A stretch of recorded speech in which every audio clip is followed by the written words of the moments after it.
truth about nicotine and drugs that no one talks about. Let's do this. So before anything else, pasensya na ulit kung inverted siya. Serve as my guide lang yan. Alam mo ba yung feeling na stress ka, tapos with just only one puff, boom, boom, boom, reset lahat ng stress.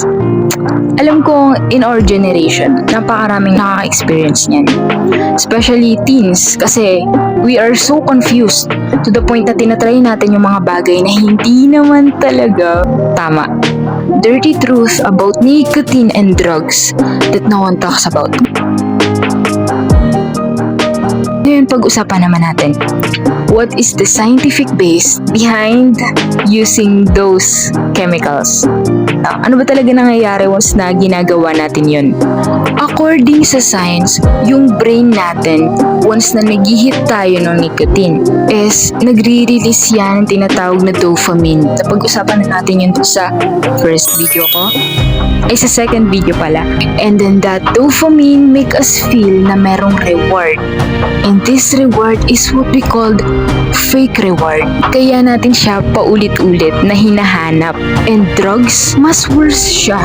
Kasi dito, pinapa-feel niya sa yung overload brain reward system. So, ang nangyayari sa user nun, kapag na-feel niya na yung extreme talaga and overload brain's reward, ang nangyayari sa kanya is hindi na siya nasa-satisfy or nakakaramdam ng saya sa mga normal na bagay. That's why it called addiction. Parang sex and pleasure lang yan. Hindi ka na nakaka-feel ng satisfaction not unless i-intense yung ginagawa mo. In any types of addiction, applicable yung ganung bagay. Lust, sex, pleasure, nicotine hit, high five. So, applicable siya sa lahat ng addiction. Now, let's go to the Rat Park experiment by Alexander K. Bruce in 1970s. So, dito sa Rat Park experiment, ma-explain natin lahat. Ang objective ni Alexander K. is he asked himself, is addiction purely chemical or also environmental? Dito na papasok yung dalawang group. Dito sa Rat Park experiment, may dalawang group. May isolated rats and meron din namang rat park. Dito, no social interaction. May maliit na cage lang and nakakulong sila dun, sila lang mag-isa. And may access sila both sa plain water and drug-laced water like morphine.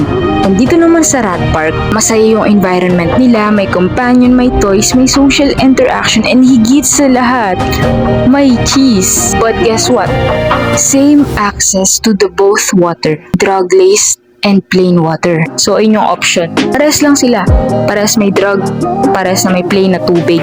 Ang pinagkaiba lang nila is the rat park mas masaya than this isolated rats. When we say isolated kasi, hiwalay ka. You are being segregate. Anong naging result nun?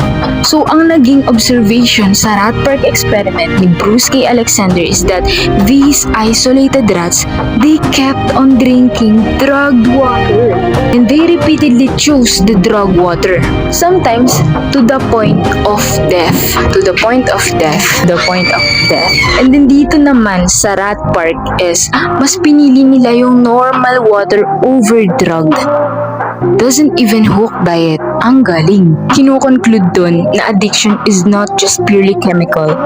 It is also environmental. Boredom, loneliness, and lack of meaning and purpose play a huge part.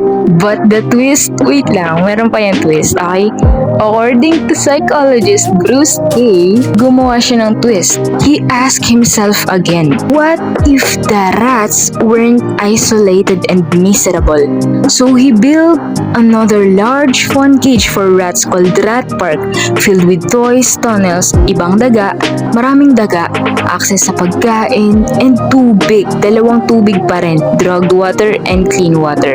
So anong naging result nun? Yung naging result niya, mostly ignored na yung drugged water.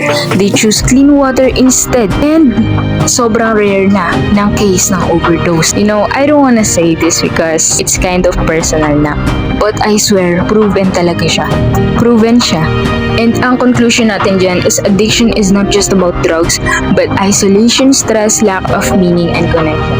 So kung may kilala kang lulong na kailangan na ng tulong, please, isend mo to sa kanya. Charot. Kung may kilala kang nalulong, don't judge them. Hindi nila plinan yan. Pero kung plinan nila, o sige na, judge mo na.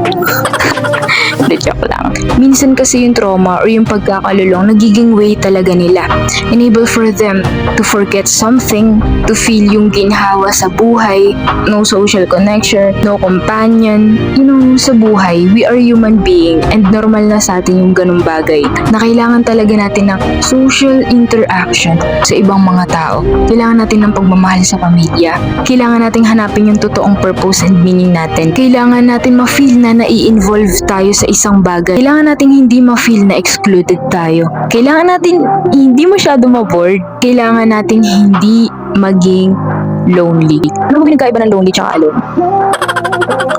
Loneliness, pagiging alone. Yung alone kasi di ba parang ano yun? Ayun na, never mind. Kailangan mong alamin yung purpose mo.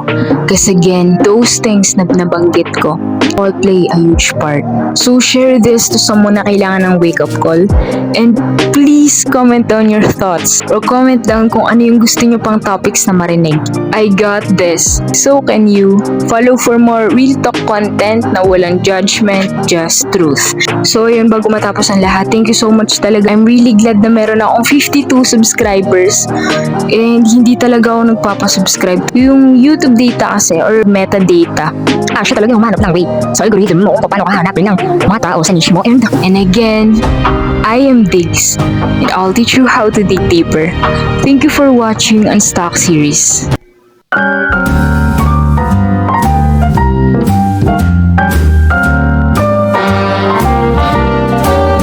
A little different than all the rest. Quite a So once again, you are the energy. Decide where to flow. Unstock series.